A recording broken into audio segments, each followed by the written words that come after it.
వైష్ణవిని ఎట్లా చంపేసేసి చూసినావు లంజా కొడుకు. 3 నెలల కడుపు గర్భవతిని అన్న చూడకుంటున్నాడు, చంపిండు బాడుకావు. వాడు ఎట్లా చస్తాడు, వాడిని చంపేయాలంటే చంపేస్తారా ఇప్పుడు? మీది మాటలకు అంటారు, చంపాల గుద్దాల కొట్టాల తన్నాలు అంటారు. గంతే 4 రోజులు పోతాడు వస్తాడు. కానీ ఈ పోరి కనబడుతుందా?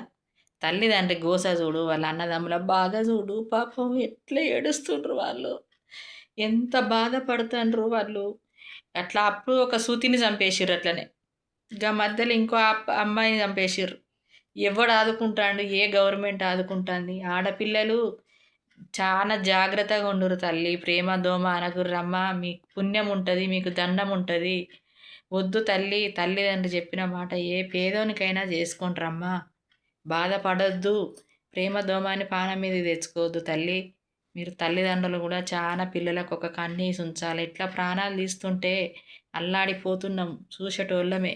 తల్లిదండ్రులకు ఎంత బాధ ఉంటుంది, ఆ బాధ తట్టుకోలేరు వాళ్ళు కూడా. చాలామంది పిల్లలు ప్రేమ దోమ ఎవడో ముక్కు ముఖం తినడానికి మాత్రం నమ్మకండి తల్లి, మీకు పుణ్యం ఉంటుంది.